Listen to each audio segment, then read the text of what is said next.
نحمده ونصلي ونسلم على رسوله الكريم۔ سورۃ النحل آیت نمبر 113۔ اعوذ باللہ من الشیطان الرجیم، بسم اللہ الرحمن الرحیم۔ وَلَقَدْ جَاءَهُمْ رَسُولٌ مِّنْهُمْ، اور یقینی بات ہے کہ ان کے پاس انہی میں سے ایک رسول آئے۔ فَكَذَّبُوا، تو ان لوگوں نے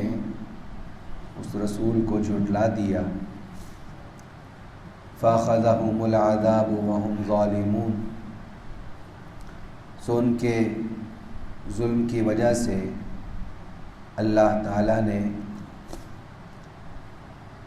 ان کے ظلم کی وجہ سے انہیں عذاب نے پکڑ لیا۔ فَكُلُوا مِمَّا رَزَقَكُمُ اللَّهُ حَلَالًا طَيِّبًا، سو تم اس رزق میں سے جو اللہ نے تمہیں حلال اور پاکیزہ دیا ہے کھاؤ۔ وَاشْكُرُوا نِعْمَتَ اللَّهِ، اور اللہ تعالیٰ کی نعمت کا شکر ادا کرو۔ إِن كُنتُمْ إِيَّاهُ تَعْبُدُونَ، اگر تم اسی کی عبادت کرتے ہو۔ انما حرم علیکم المیتۃ والدم، اللہ تعالیٰ نے تو تم پر صرف مردار اور خون، ولحم الخنزیر، اور خنزیر کا گوشت، وما اہل لغیر اللہ بہ، اور ان جانوروں کو جنہیں اللہ کے غیر کے لیے پکارا جائے حرام کیا ہے۔ فمن اضطر غیر باغ، لیکن جو شخص مجبور ہو جائے جبکہ وہ سرکشی کرنے والا نہ ہو، ولا عاد، اور حد سے تجاوز کرنے والا نہ ہو، فإن اللہ غفور الرحیم، تو یقیناً اللہ تعالیٰ بہت بخشنے والا ہے، رحم کرنے والا ہے۔ گزشتہ آیات میں اللہ رب العالمین نے عمومی طور پر ایک بستی کی مثال ارشاد فرمائی تھی کہ جس بستی پر اللہ رب العالمین کا بڑا کرم تھا، امن و سکون ان کے پاس تھا، نعمتیں ان کے پاس تھیں، لیکن اللہ تعالیٰ کی دی ہوئی نعمتوں کی ناشکری کی ان لوگوں نے، تو اللہ رب العالمین نے اپنی نعمتیں واپس لے لی، انہیں بھوک میں مبتلا کر دیا، بد امنی میں مبتلا کر دیا۔ انہی نعمتوں میں سے جو ایک بڑی نعمت ہے کہ اللہ رب العالمین کی معرفت کا حصول ہو جائے، جو کہ انبیاء اور رسل کے واسطے سے ان کی نسبت سے بندوں کو حاصل ہوتا ہے، تو فرمایا کہ اس بستی میں جب رسول تشریف لائے تو ان لوگوں نے اپنے اس رسول کی بھی تکذیب کی، ان کو جھٹلا دیا۔ اب اس قدر جب انہوں نے سرکشی کی اور زیادتی اور ظلم کا اظہار کیا تو فَأَخَذَهُمُ الْعَذَابُ، اللہ رب العالمین کی طرف سے عذاب نے انہیں پکڑ لیا۔ فَكُلُوا مِمَّا رَزَقَكُمُ اللَّهُ حَلَالًا طَيِّبًا، سو اللہ رب العالمین اس بات کا حکم ارشاد فرما رہا ہے کہ جب اللہ نے تمہیں نعمتیں دی ہیں وہ پاکیزہ ہیں، حلال ہیں، طیب ہیں، تو تم اس رزق کو استعمال کرو، جتنا استعمال کر سکتے ہو استعمال کرو۔ وَاشْكُرُوا نِعْمَتَ اللَّهِ، ساتھ ساتھ اللہ کی ان نعمتوں کی قدر کرتے رہو، شکر ادا کرتے رہو۔ إِن كُنتُمْ إِيَّاهُ تَعْبُدُونَ، اگر اسی کی تم عبادت کرنے والے ہو۔ اور نعمت کا شکر جہاں زبان سے ہے وہاں عملی طور پر اظہار سے بھی ہے، کہ نعمتوں کے حصول کے بعد جو اللہ کے حکم بندے پر متوجہ ہو رہے ہیں ان حکموں کو پورا کرنے والا ہوں۔ صرف زبان سے کہہ رہا ہے یا اللہ تیرا بڑا شکر ہے، تو نے مجھے کھانا کھلا دیا، یا اللہ تیرا بڑا شکر ہے، تو نے مجھے یہ چیز دے دی، لیکن جب اللہ رب العالمین حکم دے رہا ہے نماز پڑھو، روزہ رکھو، زکوٰۃ ادا کرو، کہتے یہ تو نہیں کر سکتا، تو یہ حقیقت میں شکر گزار نہیں ہے۔ یہ زبان سے اگر وہ شکر کر رہا ہے تو زیادہ سے زیادہ اتنا ہے کہ اس کا ایک عضو وہ اللہ کی حمد و ثنا بیان کر رہا ہے، اس سے آگے کچھ نہیں۔ صحیح معنوں میں جو شکر ہے کہ وہ انسان کا پورا جسم ظاہر سے باطن سے اللہ کے حکموں کی اطاعت کرنے والا ہو، فرما برداری کرنے والا، جہاں جہاں اللہ کا جو حکم متوجہ ہوا ہے اس کو پورا کرنے والا، تو پھر کہا جائے گا کہ یہ بندہ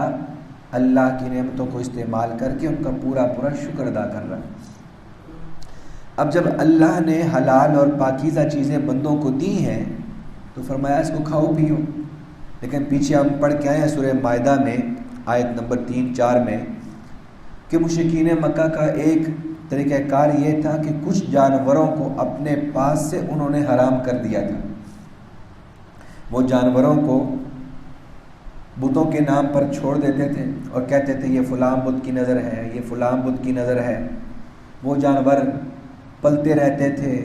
ان کی نسل چلتی رہتی تھی، اور یہ کہتے تھے کہ ان جانوروں کا دودھ، ان کا گوشت، ان کا استعمال،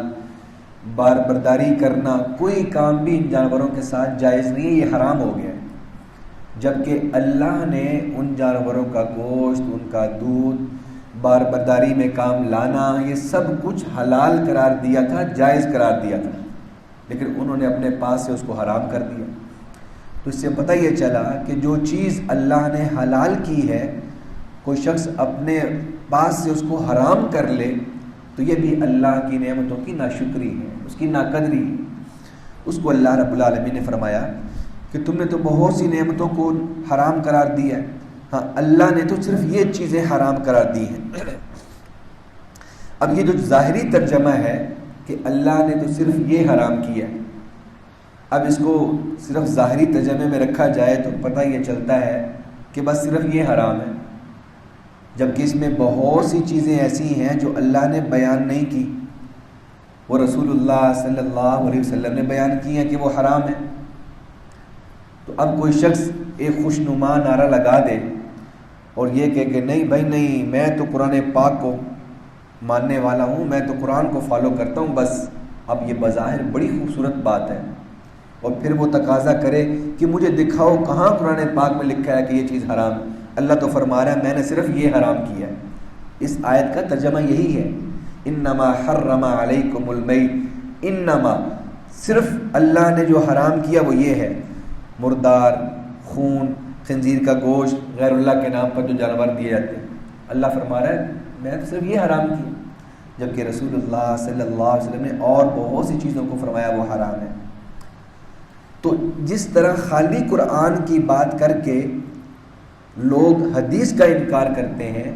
اس طرح خالی قرآن اور حدیث کو کہنا کہ صرف یہی کافی ہے، وہ صحابہ کرام رضی اللہ تعالیٰ عنہ کے عمل کو اور آپ کی سیرت کو اس کا انکار کرنے والے ہیں۔ تو دین پوری ایک تصویر ہے، پورا ایک ضابطۂ حیات ہے، بہت سی چیزوں کی وضاحت اللہ کے پیارے نبی صلی اللہ علیہ وسلم نے کی ہے، بہت سی چیزیں جو رسول اللہ صلی اللہ علیہ وسلم نے ارشاد فرمائی وہ بالکل واضح نہیں ہیں، ان کی تفسیر صحابہ کرام رضی اللہ تعالی عنہم نے کی ہے کہ اللہ کے نبی صلی اللہ علیہ وسلم کا مقصد کیا تھا۔ مثال کے طور پہ میں ایک جملہ نقل کر دیتا ہوں، حضرت عمر رضی اللہ تعالی عنہ، ان سے بڑھ کر رسول اللہ صلی اللہ علیہ وسلم کا مزاج شناس کوئی نہیں ہو سکتا۔ وہ سود کے معاملے میں کہتے ہیں کہ رسول اللہ صلی اللہ علیہ وسلم تشریف لے گئے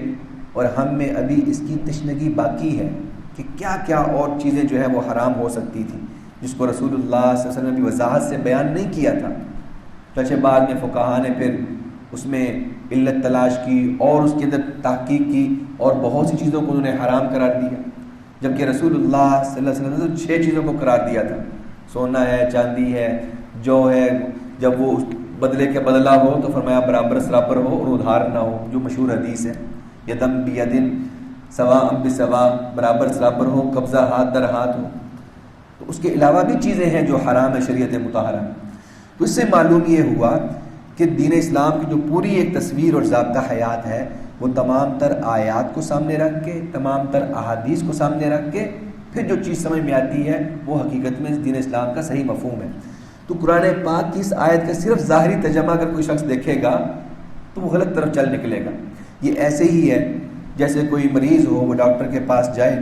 اور کہ جی میں تو یہ بھی چھوڑ دیا کھانا، یہ بھی کھانا چھوڑ دیا، یہ بھی کھانا چھوڑ دیا۔ ڈاکٹر صاحب یہ کہیں بھائی میں نے تو صرف آپ کو یہ منع کیا تھا، یہ منع کیا تھا، یہ منع کیا تھا۔ اب ڈاکٹر جب یہ 3 چیزیں گنوائے گا نا، اس میں یہ نہیں کہے گا کہ میں نے آپ کو زہر بھی منع کیا تھا۔ تو اس کا مطلب یہ نہیں کہ مریض کہے کہ اچھا میرے لیے زہر کھانا جائز ہے یا میں زہر کھا سکتا ہوں، کیونکہ وہ انڈرسٹوڈ بات ہے،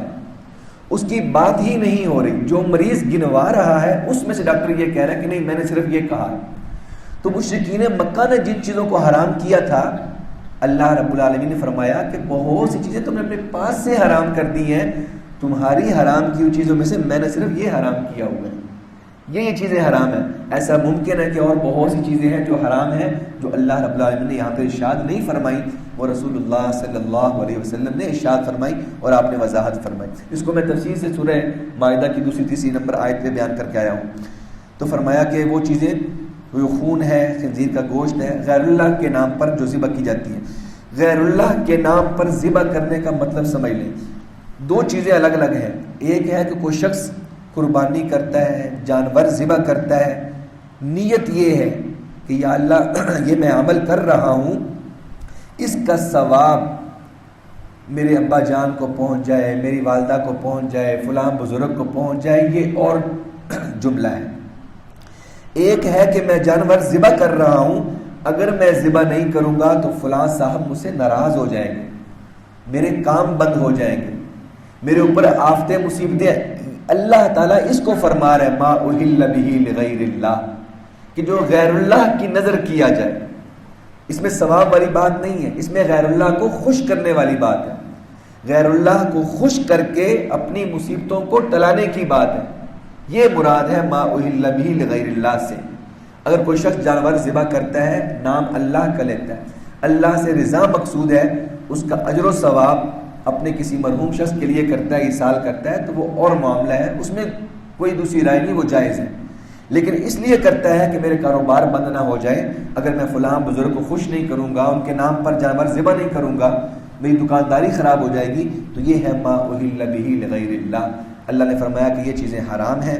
فمن اضطر غیر باغ، یہ مضمون پہلے آ چکا کہ جو شخص مجبور ہو جائے اس کے لیے اتنی مقدار میں لینا کہ جتنی وہ جان بچا سکے وہ استعمال کر سکتا ہے، اس کے علاوہ کوئی اور صورت نہیں ہے کہ وہ استعمال کرے۔ اللہ رب العالمین نے مجھے آپ کو تعلیمات اسلام پہ عمل کی توفیق عطا فرمائے۔ وما علینا الا البلاغ المبین۔ الحمدللہ رب العالمین والصلاة والسلام علی سید الانبیاء والمرسلین۔ اللہم انت السلام ومنک السلام، تبارکت یا ذا الجلال والاکرام، رب ارحمہما کما ربیانی صغیرا، ربنا ھب لنا من ازواجنا وذریاتنا قرۃ اعین وجعلنا للمتقین اماما، وصلی اللہ تعالی علی رسولہ النبی الکریم وعلی آلہ واصحابہ اجمعین، آمین برحمتک یا ارحم الراحمین۔